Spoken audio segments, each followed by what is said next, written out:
Hello નમસ્કાર વિદ્યાર્થી મિત્રો, ધોરણ 10 માં અગત્યની શોર્ટ નોટ આજે આપણે ભણીશું. Mother a wonderful creation. માતા એક અદ્ભુત સર્જન છે. અહીં ભગવાન એક માતાની મૂર્તિ બનાવે છે. ચાલો આપણે જોઈએ. The lord wanted to create the most wonderful thing and that was the mother. એટલે કે અહીં ભગવાન છે એક વસ્તુ બનાવી હતી, તે છે માતા. એટલે ભગવાન છે માતાની મૂર્તિ બનાવી હતી. હી સ્પેન્ટ 6 days મેકિંગ હર પરફેક્ટ. ભગવાનને સતત 6 દિવસ લાગે છે ત્યારે આ મૂર્તિ પૂર્ણ બને છે. અથવા તો ભગવાન સતત 6 દિવસથી ઓવરટાઈમ ભરે છે ત્યારે આ મૂર્તિ પૂર્ણ થાય છે.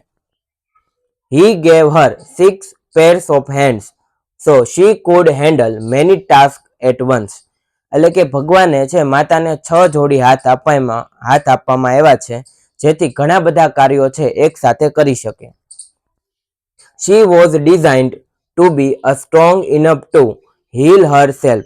એટલે કે માતાને એવી રીતે ડિઝાઇન કરવામાં આવી છે જેથી માતા બીમાર પડે તો પણ પોતે સારવાર કરી શકે છે.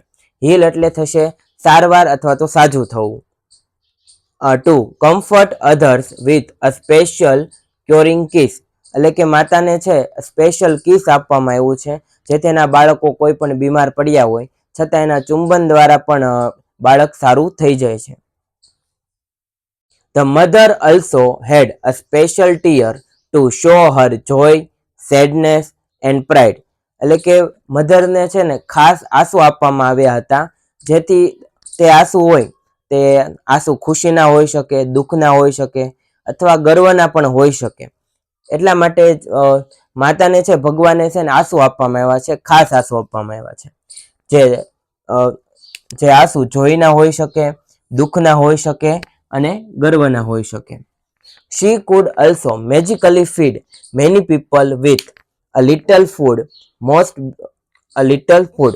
એટલે કે મધર છે થોડું ઘણું ભોજન હશે તો પણ ઘરના બધા મેમ્બરોને તે જમાડી શકશે.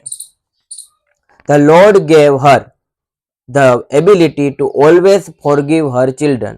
એટલે મોસ્ટ બ્યુટીફુલી થિંગ્સ છે તે છે કે the lord gave Har the ability to always forgive Har children. એટલે કે માતામાં એવી ક્ષમતા છે જેથી હંમેશા તેના બાળકોને માફ કરી દેશે. Thank you.